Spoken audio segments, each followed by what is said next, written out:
Good? I'm hydrating. Gotta hydrate to be great. I just spilled all over myself. An idiot. Okay, Spilled it on the hedges, bro. Okay, wipe that off. We're good. They're gonna be like, "What's on his hand?"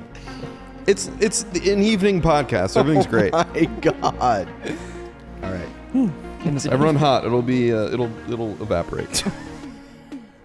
Are we ready?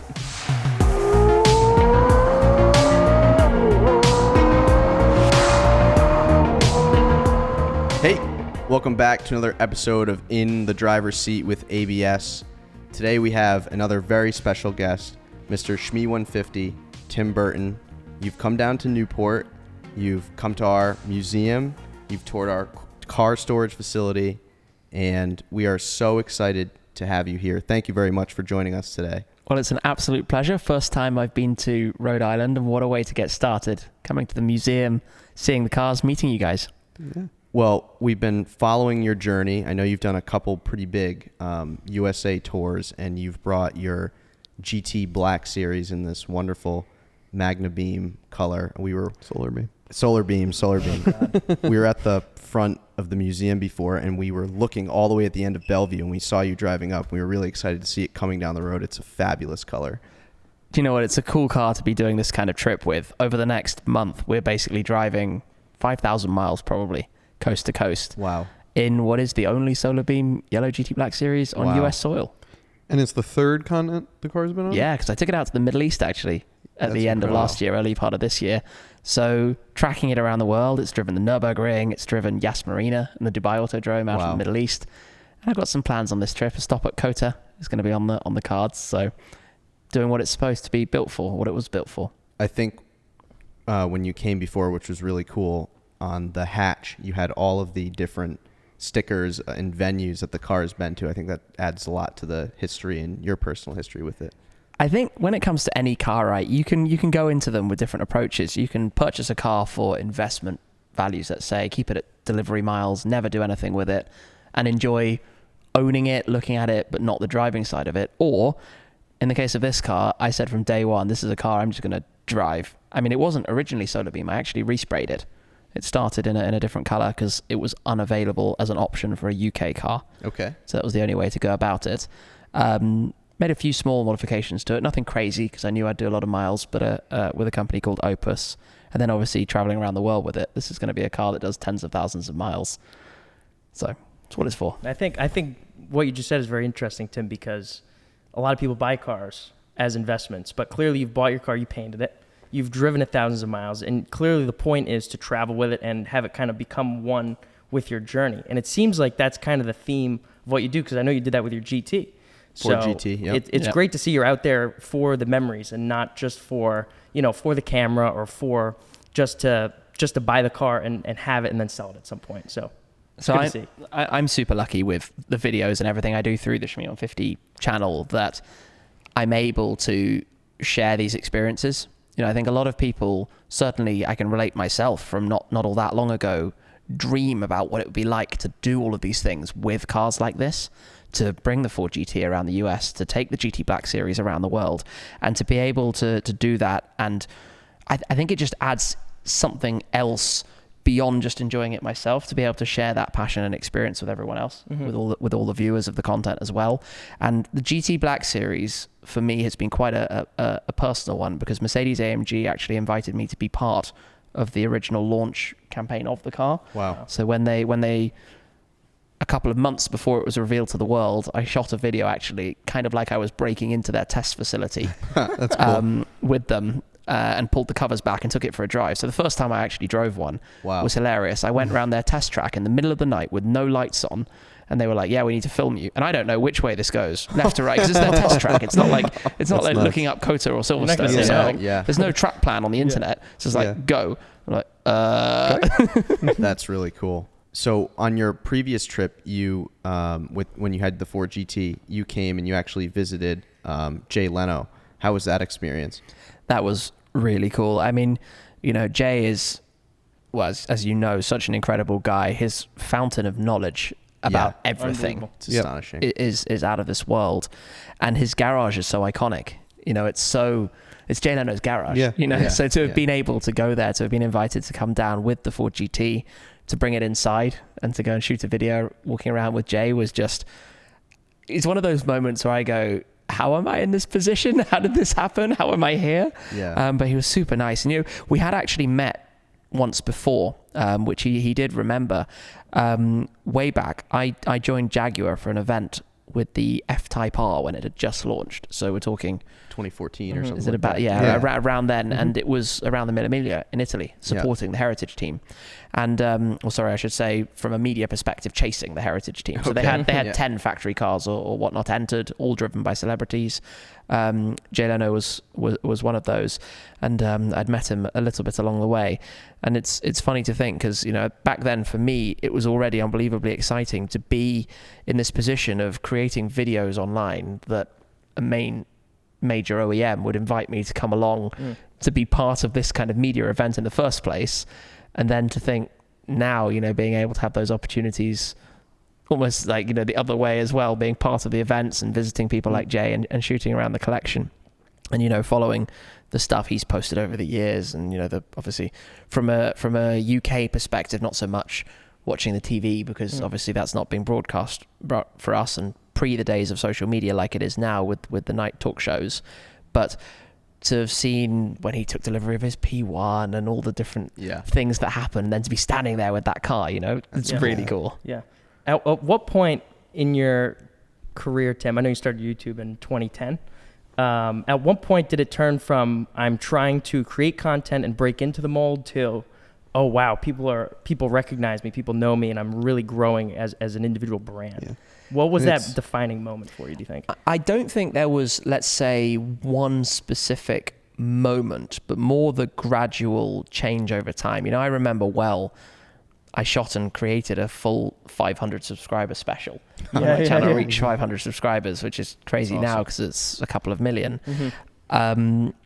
And views wise, you know, it's been a wild ride. My channel's actually about to hit 1 billion views, which is takes me some time to think about. You know, there are only 500 million native English speakers in the world. Right. Like this doesn't make any sense. Right. I left my job to go full time in the social media world in, I want to say it was early 2014. And that was, I think, fueled by seeing that social media was growing and this could go somewhere. It's crazy to think because that's only 8 years ago. Right. But even 8 years ago, the term influencer didn't really exist. And the term YouTuber certainly didn't. Right. Yeah, so if I said to people back then, only 8 years ago, I'm becoming a full-time video creator on YouTube, they look at me like, huh? Yeah. Like, that's not possible. Right. How can you do that? It just goes to show how compound growth, how quickly technology changes. Yeah. But I mean, it's even since you've been here this morning, I mean, the amount of people who I didn't recognize. People were waiting outside with the car. But someone at car storage, when you were filming in car storage, the gate was open, they saw your car. He was literally shaking. He was like, "Is Shmi here? Is Shmi here?" Yeah. Like, I was like, "He's around," but it's incredible.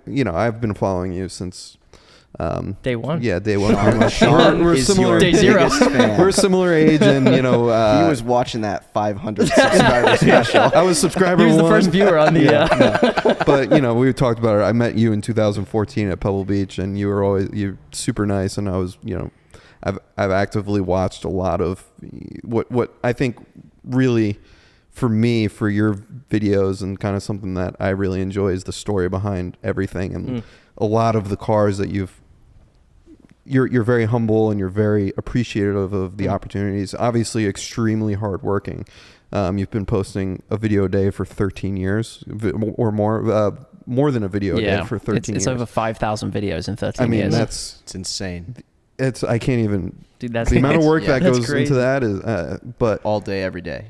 Yeah. But just being able to follow the journeys of the cars that you've ordered, and being myself, like in my 20s, just hoping and wishing I could get there, has been so cool to see, and talking to you about it. And we're really thrilled that you're here, and we're able to show you what we have, and what the Audrain represents. So yes, thank you. It's super kind of you. I mean, for me, I think when I started creating videos, Whether that was car spotting videos, I used to obviously go to a lot of places, London, Monaco, wherever it was I could get to, into going to film car rallies and different events. It was always like trying to film what I wanted to see, you know, as a car guy, as a car nut who loves supercars, new things coming out. You were really one of the first people to start doing that. Yeah, I definitely wasn't the first per se, but I think I'm one of the people who, as we just said, has been going consistently the longest. That's correct. Yep. I don't think there's anybody who started, let's say, before me in the car space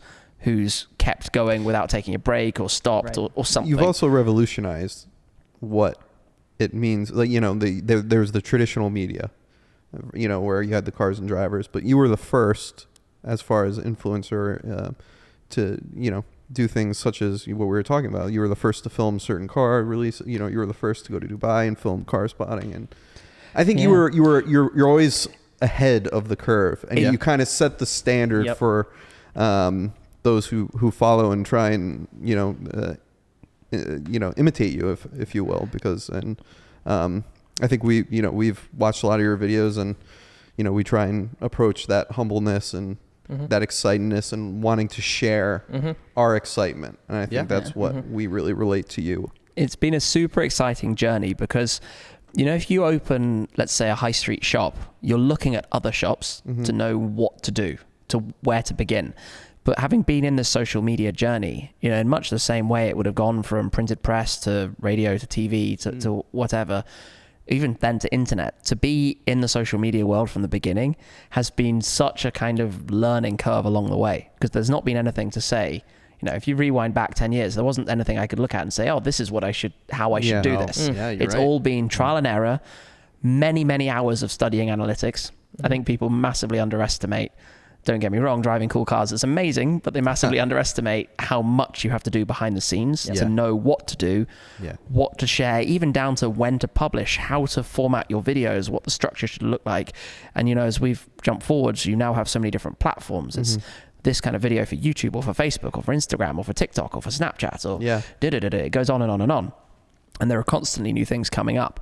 But it's been really fun and super enjoyable to actually learn that. You know, I love trying to figure things out, trying to figure out what you should do, how you should go about it.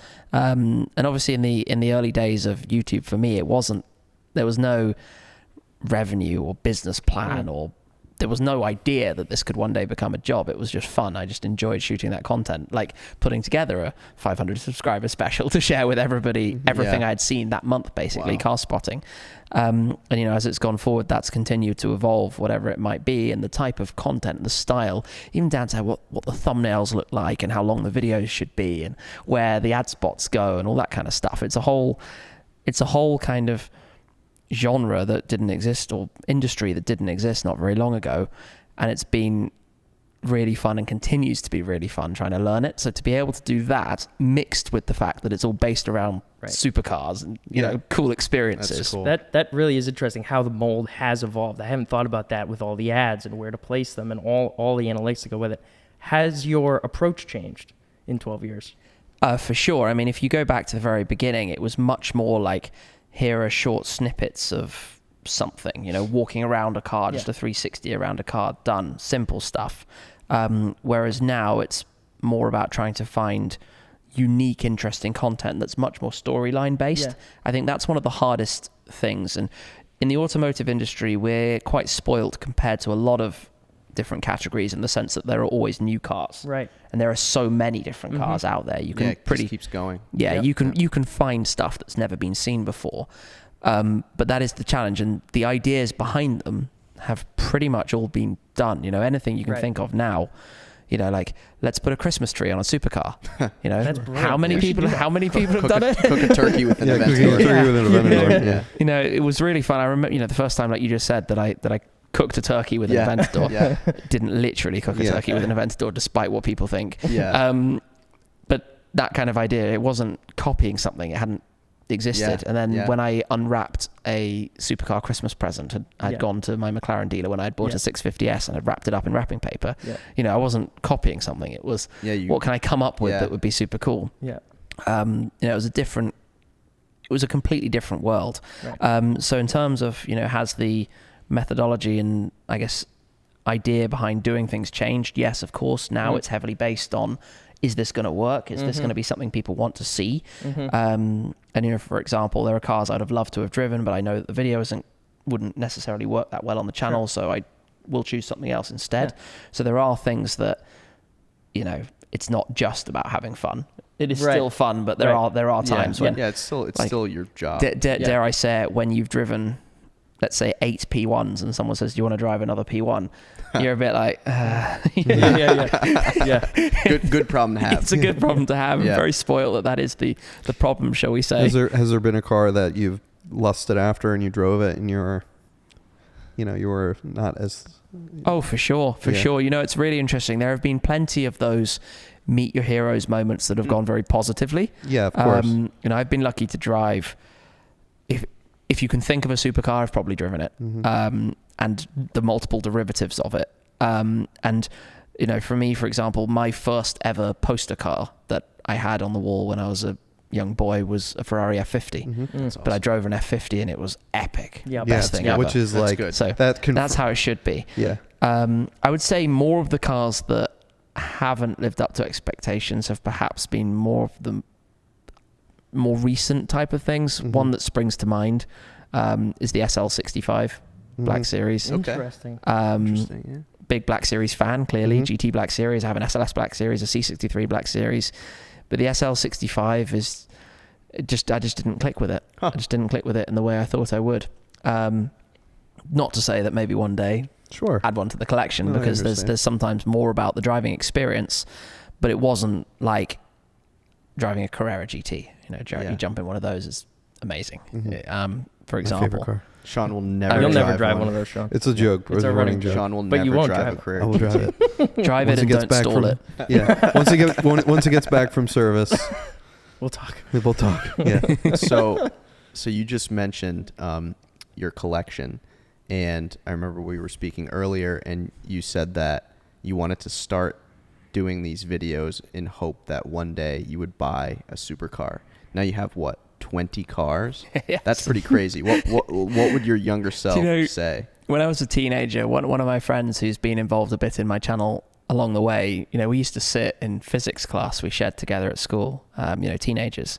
And we would talk about, you know, one day I'm going to buy a Lamborghini and go and drive on the Gumball 3000. That was the kind of like, that was like the aspirational done one. that. And I've done Gumball 7 times. I've only owned one Lamborghini, but I've had a bunch of Ferraris and McLarens and, you know, really cool cars. And younger me would never have believed that was possible. That's so cool. Like I still can't quite. It's still sometimes, you know, I go away like this for a while and I go back home and look in the garage and it's like, whoa, wait a second. Yeah. You know, it's the pinch yourself moment. Yeah, because I think it's also from a personal, you know, I'm Tim and I'm also Shmee on the Shmee on 50 channel, and it's sometimes a bit kind of, I'm so much focused on the videos and test drives and the media side of things that you go home and you forget.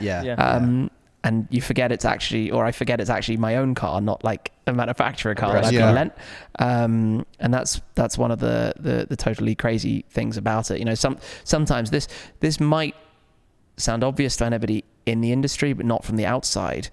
If collecting a new car that I bought and waited for, you sometimes want to actually collect it personally off camera to actually enjoy it. Yeah. And then go back leave the car at the dealer, go back the next day and record the video, because you then get that kind of separation. You deserve to have that moment too for yourself, which you otherwise lose if you're just making videos of it. You know, it's a world we all grew up loving cars. You know, that's why we're here talking about them now, and it's something you aspire to, something you dream of, something you know. You hope that you might be able to be fortunate enough to be around these things, to drive these things, you know, maybe to be lucky enough to own these things. And like I say, if you went back to me, even when I had started uploading videos, you know, 6 or 7 years ago, not all that long ago, I was lucky to buy, let's say, my first supercar, McLaren 12C. It wasn't that long ago to think that now the garage has a bunch of these things. Senna. Which is crazy. The Zenvo, the Senna, the Ford GT. Yeah, it's like, that's really cool. What was the, you know, when the Ford GT came out, obviously there was a whole process to it. And what was the feeling like when you received, you're getting one, Oh, the Ford GT was a really interesting car. It's crazy to think they launched it in January 2015. The new GT. I actually went to Detroit to the auto show for the launch event. This was one of the earliest events I'd been to. Yeah. And Ford said, 3 weeks before, let's say, January event, obviously really cold in Detroit at the time, they said, we've got a big event. Do you want to come out for it? Went out. There was talk that it was going to be, I think a Raptor was being launched and a GT350 maybe was being launched. Maybe it was the R. Can't quite remember. But there were rumors around the media there was going to be something else. There's going to be something cool. Because you remember this whole thing. They built it or originally created it in the basement at HQ. And no one knew it was coming. And then it was the kind of Apple style, one more thing. And the Ford GT comes out on the stage. And, from that moment, this is January 2015. At that point in time, I've got a 675 LT on order. So a car in that price bracket, shall we say, what we thought was going to be that price bracket. That's a different topic. So it was instantly, as soon as that car came out, I was like, right, I did this. That's my dream car in a nutshell, because it's a car with a story. 50 years after winning at Le Mans, they make a new Ford GT, epic story. It looks amazing, absolutely beautiful, stunning looks. Engineering technology, the flying buttresses, the aero going through it, everything about this car. The minute I saw it, I was kind of like, that's me in a car. That has to be cool. But then there was this, I guess, year of what happens next. How do you buy one? Because I actually, funny story, I landed back in London from that and went to my local Ford dealer, and I kid you not, walked in and said, right, how do I order one? And obviously they have no idea because they're selling Fiestas and Focuses. The guy says, oh, that's just a concept. That's not coming out. Did you know what were they going to be selling? Did you know at that point? We had no idea. Absolutely no idea. But it was really quite interesting because obviously I was so excited about the car and about everything around it that I made sure I went to everything I could to do with it. So 6 months after the unveil, I went to Le Mans. And I popped over to the unveil of the race car. So the year before they then raced it in summer 2015, they revealed it. 2016, they raced it. So I went to that event, made sure to try and talk to everybody, to say I'm super keen on one of these, what would I have to do? And it was actually, fast forward, it was April 2016 when they then announced that the way they were going to allocate these cars, or at least the first 500 of the cars, because they had announced it would be 5 years of build, 250 a year. So you could work out it would be about 1,200 cars. They announced that the way they were going to allocate the GTs would be this complete online form you fill in, where you put the information about cars you own, what you use them for, whether you're a company that works with Ford, a parts supplier, if you race, all of these different questions. And you could put, in addition to filling in the form, you could upload a 60-second video. So I filled in my form, I had no idea. Obviously, there was no price at this point as well. I should stress. We thought it would be maybe a $300,000 car at this point. And I live in the UK, so whatever the price is here, it became a lot more expensive as a UK car. I filled in all the form, and I was like, well, I'm a video guy. I've got to make a video. I've obviously got to try and shoot something. So I made a little video where I put in my LT at Spa, going to an event with my FF that I owned. I put together this little montage of how I use my cars and what I do with them. Fast forward a month, or I think it was about 3 months, and they started allocating the cars, and they did it by sending you an email. And luckily, the email popped in, and I was like, "No way!" Well, God. Pricing yet or no? Sorry, pricing yet or no? No pricing. But still, gotcha. Yeah, still at this point in time, you've got to remember they were allocating 500 cars, and they had 13,500 applications. Oh wow! And people were so upset that they. I remember people were so upset when they didn't get them. I remember John Cena got one and flipped it. So I was spoilt with some insider information that I knew that this was the first 500 and there would be 750 more, which most people didn't realize. And the intention was always that the second batch would be to the people who owned current GTs and planned to keep them forever, with the first batch being people that they want. There was a bias towards that they would go and use them and drive loads of miles with them. So you ended up with this situation where a lot of owners who had 505 GTs, of different configuration specs, tunes, whatever, but collected them, didn't get an allocation, and obviously got really upset about it, not realizing that they would have got one in the second batch. All marketing and communication and the way it's explained. So I was like, how do I delicately explain that I'm lucky enough to get one? And they did actually tell me, by the way, unofficially, that the way I got one was I was one of the 10 videos that was chosen. So it wasn't about the application. It wasn't about how many followers I had. It was picked purely because of the video I had submitted in the first batch. Video guy. Yeah. Have you put the video on your channel? I did at one point, yeah. I did, but you have to think, this is 2016. Yeah. Not many people were shooting and editing videos 6 years ago. Sure. So then, there was still this open question of how much is this car going to cost? This is a big unknown. They like assign you a concierge, right? European concierge is basically one guy who's the point of contact for all the cars. He's a great guy. Become good friends around the whole car.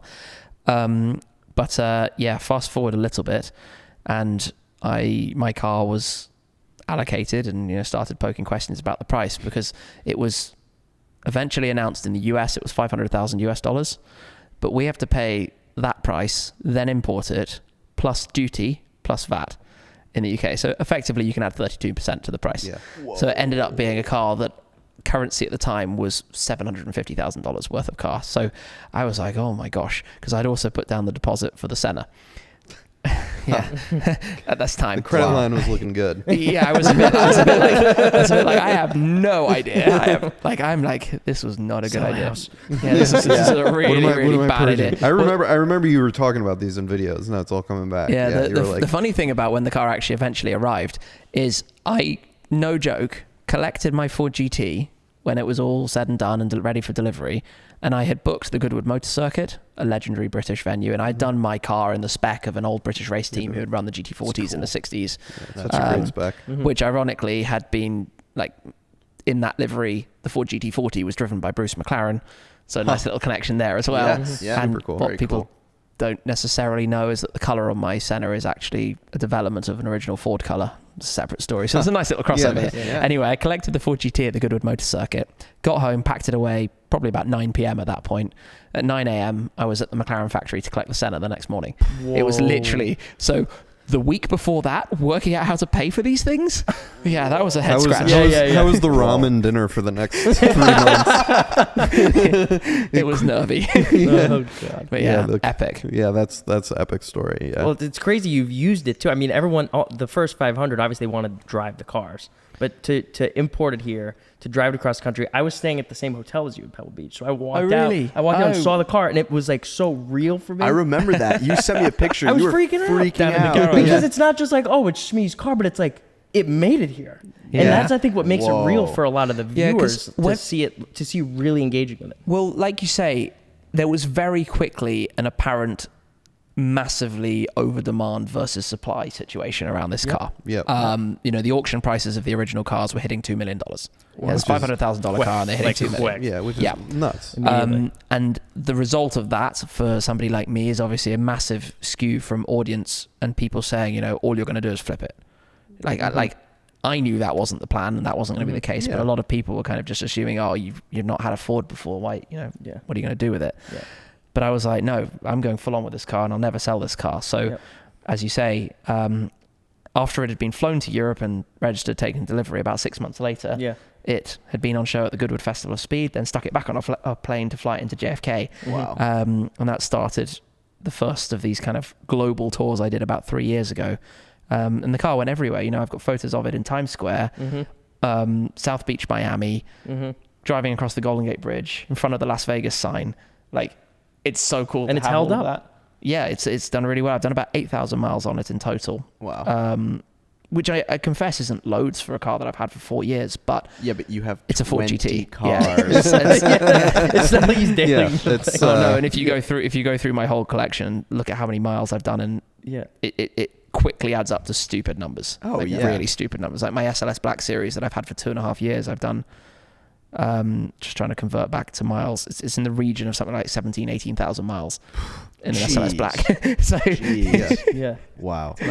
So apart from the Ford GT, do you have your a favorite car moment over the last 13 years? Can you narrow that down into one, or is that too difficult? Somehow I need to work out how to write a list of these things because it's a whistle stop journey. Sometimes these things go by in a blur.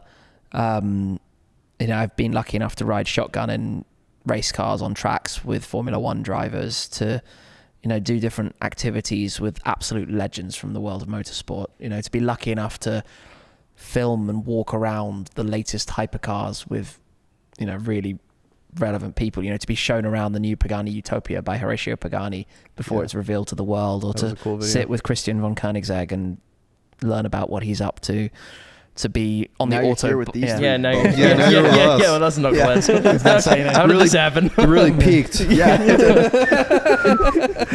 I'll remember this day, guys. Don't do not fear. For good or bad. The next time I do one of these, this will be on the list. But this is the thing for me, as well as the experiences of the cars I've been lucky to drive or to ride in. As we had spoken before about driving the CLK GTR I got to drive at Bahrain International Circuit was like just peak dream. I don't know how awesome. to explain it, but no, it's not even just that. I've gone out for a drive with a private owner of two Pagani Zonda Cinques. I'm driving one, he's driving the other, out for a drive. I've been on safari in South Africa in a Maybach Landaulet, the G650 Landaulet. That's how they announced it, right? Yeah, so I'm sitting in the back of this car that makes no sense. It's a Maybach outfitted convertible 4x4 style G-Wagon with a V12, as you do. And I'm standing in the back filming lions.